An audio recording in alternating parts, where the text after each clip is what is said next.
La familia es lo que cuenta. Yo creo que todos escondemos secretos. Hablar de Dios en cualquier sitio. Envejecer puede ser algo hermoso. La felicidad consiste en ilusión.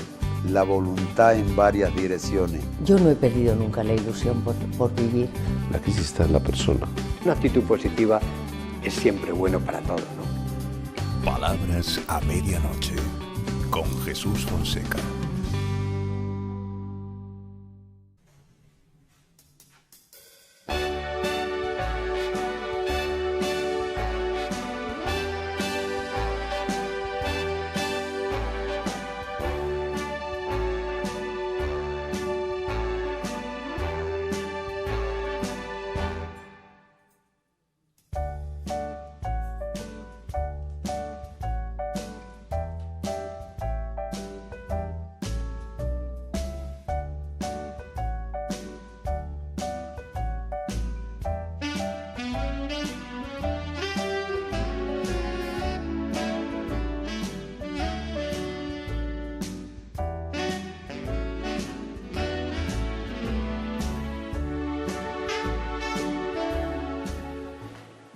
Inocencio Arias, buenas noches, ¿cómo están?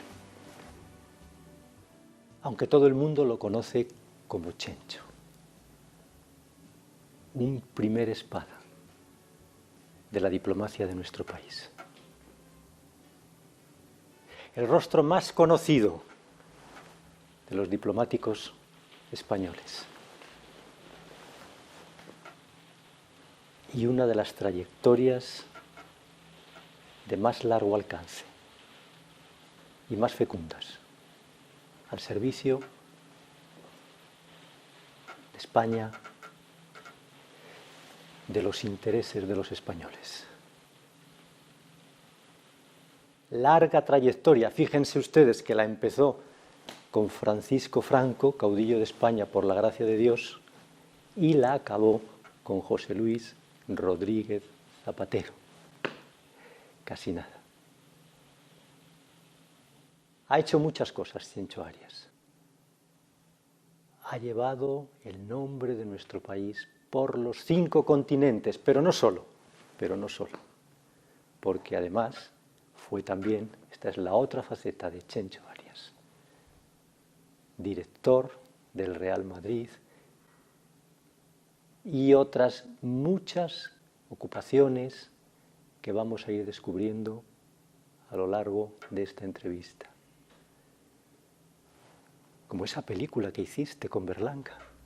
Las películas. He hecho 12 películas ya. Y ahora dentro de 4 o 5 días voy a rodar otra. En unas con papelitos, en otras papeles un poco más importantes. Pero yo sí he hecho 12. ¿Y aquel papel que hacías en Berlanga, cuál era? En Berlanga hice de un intelectual un poco pesetero, de un lado, y de otro, en otra película de Berlanga, en la biografía de Blasco Ibáñez, hice de ministro de Asuntos Exteriores francés. Es decir, con Luis Berlanga filmé 2, que fueron muy divertidas, porque era una persona con mucho sentido del humor, y que a veces improvisaba, y me dio el papel de, en la película Todos a la cárcel, yo iba a hacer el médico de la cárcel. Y luego cuando llegamos el día del rodaje, la noche anterior, estábamos rodando en Valencia, me dijo, bueno, ¿te has visto el papel? Digo, sí, un papel, digo, no es muy largo, esto del intelectual que se pasea y que viene a pronunciar una intervención en la cárcel y tal. Y no, le dije, esto del médico, y me había quemado el papel. Dije, no vas a hacer el médico, vas a hacer el intelectual. Todos a la cárcel, qué título tan premonitorio, ¿no? Sí. Chencho, esto de hacer tantas películas y ser diplomático, ¿la diplomacia tiene algo de actor, quizá? Sí, el diplomático no debe mentir, pero sí, normalmente actúa. Luego tiene que dar unas muestras de deferencia, a veces a lo más exageradas, o simplemente darlas cuando no te apetecería, pero por el bien de tu país lo haces. Y en ocasiones tienes que disimular, evadir las respuestas, dar una respuesta, en ocasiones, un poco ambigua, no comprometida, pero luego mentir no. El diplomático se condena pronto. Eso de aquella frase de que el diplomático es una persona enviada por su país al extranjero para mentir en beneficio del país, a mí no es una definición estúpida. Es una persona que va fuera a defender los intereses del país, políticos, comerciales, culturales o lo que sea, pero no a mentir. Y abrir puertas. Me ha parecido siempre que eras como un abridor de puertas. Bueno, yo primero he tenido mucha suerte, que en mi carrera, exitosa o no exitosa, en una cierta medida es producto de la suerte. Pero luego, si te empleas con lealtad y al mismo tiempo tienes sentido de responsabilidad y sentido común, pues eso te ayuda en la profesión diplomática. Y luego yo, afortunadamente para mí, le caigo bien a bastante más gente a la que le caigo mal. También hay gente que me haría vudú por la noche, ¿no? Entre otros algunos compañeros míos. Pero yo tengo la suerte de que le caigo, hay un porcentaje de gente a la que le caigo bien, aquí o en Naciones Unidas o en Bolivia o donde sea, que a la que le caigo mal. Y eso, bueno, eso es algo, no sé, que es así, y eso te ayuda si eres diplomático. Tú has ejercido como diplomático, has trabajado al servicio de 5 presidentes de España. Sí, claro, de todo lo de la democracia. A gusto, con unos más a gusto que otros, ¿no? ¿Con quién más a gusto y con quién menos? Hombre, yo el que menos a gusto he trabajado ha sido con Zapatero, que yo creo que Zapatero era el menos preparado para la política exterior. Zapatero era en política exterior un novillero y los otros 4 eran toreros, de mayor o menor magnitud, pero toreros. Y la razón no es que Zapatero fuera más tonto que los otros, eso la gente lo juzgará, era que yo creo que no le interesaba la política exterior. Zapatero pensaba que si había alguna cosa buena para España y él la deseaba, eso iba a ocurrir, ¿no? Por ejemplo, él pensó que iba a tener una relación con Obama, que poco menos que se iban a citar todos los meses en cualquier país para verse, ¿no? O sea, que era un poco soñador en ese sentido. Pero es que él no se encontraba cómodo en la acción exterior. Él iba a reuniones internacionales y estaba deseando que terminaran. Y los otros presidentes raramente deseaban que terminaran. Se encontraban en su elemento batallando y forcejeando para conseguir algo para España. Y Zapatero, que también quería conseguir cosas para España, no lo demonicemos ni mucho menos, no estaba cómodo, no solo porque no hablara idiomas, pero no es solo una cuestión de idioma, es cuestión de sentirte cómodo o no sentirte cómodo. Zapatero se pueden contar muchas anécdotas de que estaba deseando que terminaran las reuniones. Cuéntanos una. Una reunión de la OTAN, en los intervalos la gente se pone a charlar y se pone a hablar de política internacional, se pone a hablar de fútbol, se pone a hablar de lo que sea, los colegas, el primer ministro de Dinamarca con el francés está con el italiano, y resulta que Zapatero se quedaba en su silla. Yo escribí un libro en el que hay una foto que Zapatero está en su silla, se han levantado todos los demás y él está ahí haciendo como que está leyendo, pero es que en realidad es que está incómodo levantándose. Y luego hay otra una anécdota de la que ocurrió en Naciones Unidas después de marcharme yo, que es también pavorosa desde el punto de vista de presencia de España. Se organizó una cena del presidente español, de Zapatero, en honor de los presidentes iberoamericanos, a la que asistían los embajadores, los ministros de Asuntos Exteriores iberoamericanos, los altos cargos de la ONU, bueno, como unas 300 personas, o 320 personas. Y entonces el día de la cena, a las 3 menos cuarto o 2 y cuarto de la tarde, la cena era a las 8, la hora neoyorquina, era en un hotel fantástico en el Waldorf Astoria, nos costó una fortuna. A esa hora, al presidente Zapatero no le apetecía ir a la cena. Entonces, por hacerlo corto, dado que no tenemos demasiado tiempo, no fue a la cena que era el anfitrión, que había organizado y que habíamos parido nosotros. ¿Pero esto qué significa? Que él se encontraba incómodo, porque si no, a no ser que tuviera 40 de fiebre, es inconcebible que si tú das una cena, y más si eres el representante de un país de un peso cierto, como es España, porque España no es un país guripa, es un país con un peso, que tú a la cena que da España y que tú eres el anfitrión, de una espantada, como Curro Romero el día que le salió un toro malo. Entonces, ¿por qué? Pues te percatas que no le gustaba estar ahí, que se le debía revolver el estómago. Dejó plantado a 11 presidentes iberoamericanos, a su derecha iba a sentar, creo que a la señora del presidente de México, a la izquierda creo que la de Costa Rica. Dio la espantada. Entonces, la prueba tal es que odiaba a los iberoamericanos, ¿no? Seguro que no los odiaba.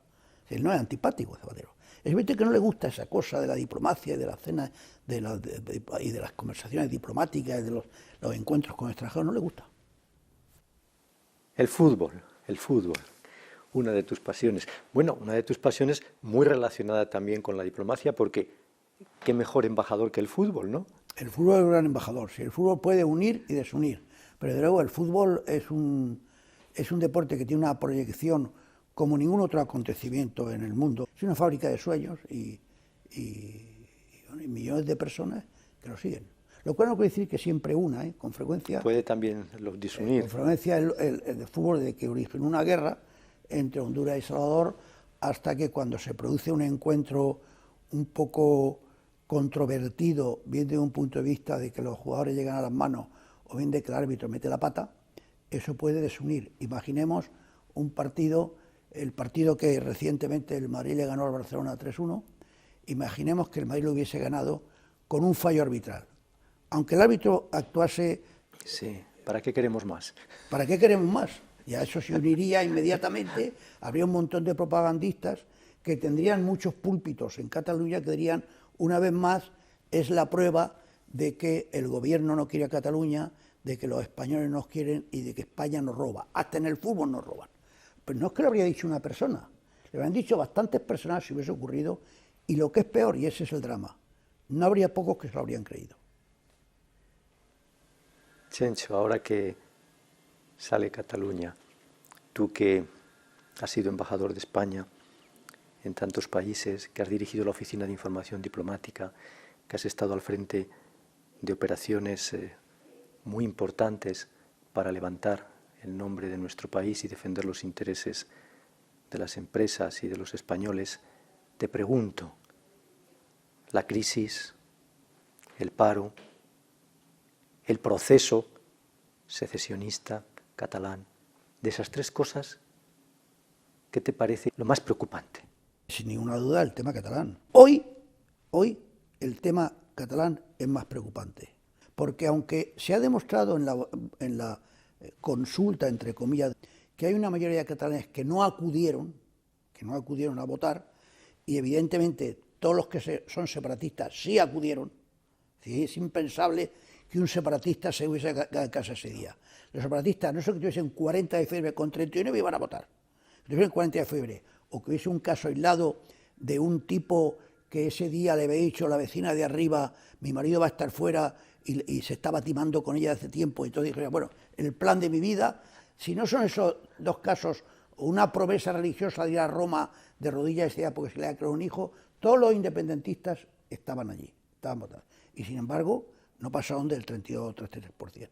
Por lo tanto, no es que sean mayoría, pero sin embargo, es un error pensar que es una minoría exigua, que se ha pensado de vez en cuando en Madrid, que es una minoría poco representativa. No, son una minoría muy gordita, muy gordita. Y muy representativa. Muy representativa, y que abarca varias clases sociales, Exacto. Diferentes sexos, diferentes edades, todo. Y además, que está alentada y caldeada constantemente por los poderes fácticos de Cataluña, entendiendo por poderes fácticos los poderes gubernamentales.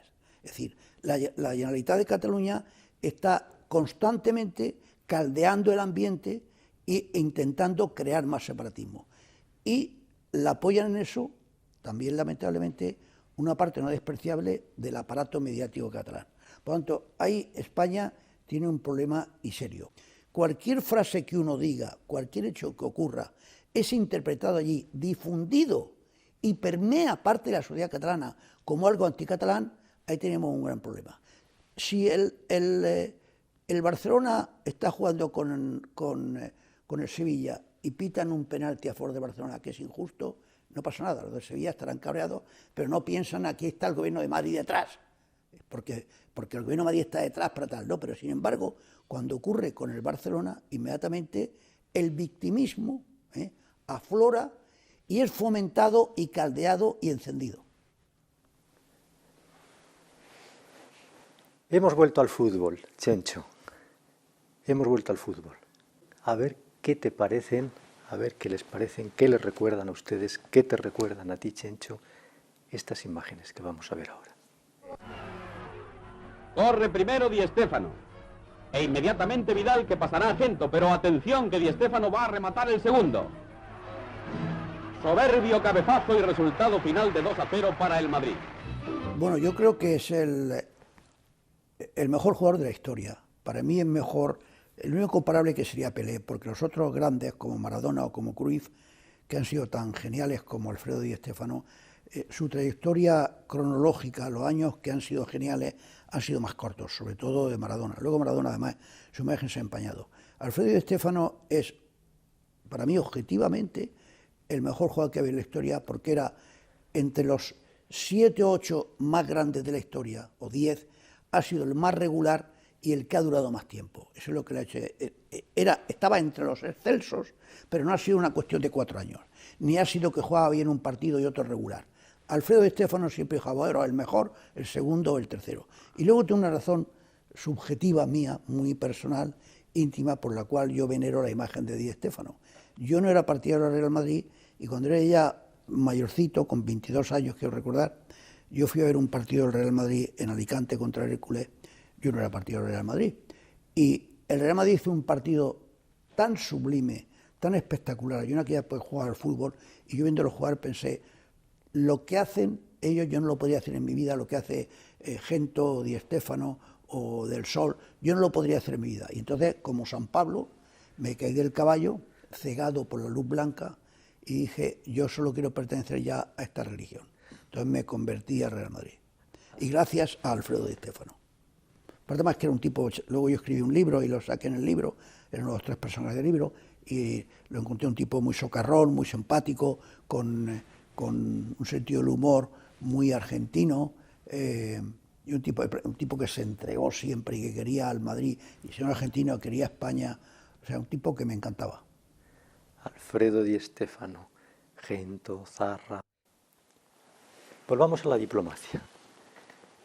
Cuando eras embajador de Felipe González, yo estaba en Colombia, me acuerdo muy bien que el PP, los peperos, decían que ponías demasiado entusiasmo, sí, que ponías un entusiasmo desmedido. Yo entonces, sí, es cierto, totalmente cierto. Y luego los del PSOE dijeron lo mismo con respecto cuando trabajaba con el PP. Yo en ese momento con Felipe González era secretario de Estado, que es más que embajador. Sí. Era secretario de Estado de Cooperación y Iberoamérica. Y sí, algún pepero dijeron que era excesivo sí, ese entusiasmo. Que estaba muy bien que fuera secretario de Estado, pero que te pasabas. Claro, pero que pasaba haciendo un poco lo que le ponía demasiado entusiasmo. Y luego, cuando llegó el PP, que me hicieron embajador en la ONU, pues también mucha gente del PSOE decían que yo defendía mucho a Aznar. Defendía mucho a Aznar, la postura del gobierno, pero que en el tema de la relación con Estados Unidos, la guerra de Irak, que ponía demasiado entusiasmo. Porque el gobierno de Felipe González, cuando algún pepero decía eso, era un gobierno, claro, que le habían escogido el pueblo español. Por lo tanto, era el gobierno que tenía facultad para dar orden a los diplomáticos. Y luego cuando llegó Aznar, cosa que alguno del PSOE olvida, como Aznar llevaba bigotito, es bajito y sonríe de una forma que no le gusta, parecía que era ilegítimo. Pues no, el gobierno de Aznar era tan legítimo como el de Felipe González y tan legítimo como el de Carlos Sotelo. Y decidió apoyar a Estados Unidos en el tema de la guerra de Irak. Entonces los funcionarios teníamos que ejecutar las órdenes. Ahora que sale Irak aquí, algo que muchos españoles no hemos entendido nunca. Vamos a ver. La razón principal que se esgrime, tú esto lo conoces muy bien porque estabas en Naciones Unidas, no solo eso, estabas en el Consejo de Seguridad, representando a España, presidías el Comité Antiterrorismo, eras embajador. El gran argumento son las armas de destrucción masiva. Sí. Las armas no aparecen nunca. No aparecen, pero habían existido. ¿Dónde estaban? Pues las había destruido, no lo había dicho. Todo el mundo creía en ese momento que tenía las armas, incluido los países y los dirigentes de los países que estaban en contra de la guerra. Aquí se ha vendido que era una patraña, que fue un invento de Aznar, de Bush y de Blair. No, señor, no fue una... ¿Por qué? ¿Por qué no era una patraña? Porque Saddam Hussein las había utilizado contra los iraníes en la guerra con Irán y contra los kurdos de su propio país, y por otra parte porque revoloneaba a la hora de convencer a la ONU de que la había destruido. O sea que eso es decir que una patraña es una falsedad. Había un convencimiento sincero. Pero lo que no es una falsedad, Chencho, y se ha demostrado, es que fue un error intervenir. Sí, el intervenir, de luego la cosa no salió bien. Lo que vino después fue una chapuza. Estados Unidos, después de la intervención, la decisión militar, fue casi un paseo militar para ellos. No tenían enemigo en el ejército iraquí, aunque se decía que era el quinto ejército del mundo. Pero luego el intento de reconstruir Irak en la forma como se organiza aquello fue un desastre. Estados Unidos desmanteló totalmente el ejército iraquí y las fuerzas de seguridad, y lo hizo de forma un tanto improvisada y chapucera. Me acosté con Suárez y me levanté con Zapatero, Los presidentes y la diplomacia, uno de tus libros. Tantas personas que has conocido de cerca, reyes, presidentes, cuántas y cuántas anécdotas. Algunas de esas personas sí, efectivamente me han impresionado. El Papa Juan Pablo II, una persona que evidentemente te percataba es que tenía carisma, era obvio que lo tenía, te percataba inmediatamente. ¿Dónde están las divisiones del Papa? Titulas tú. Sí, porque es una frase de Stalin. Si yo recuerdo una anécdota, cuando canonizaban a Junípero Serra, el mallorquín, y yo iba en la delegación, yo era su secretario, iba a la delegación, y unos días antes me había brindado un toro, un torero, aquí en Las Ventas, y era un novillero, creo, un novillero.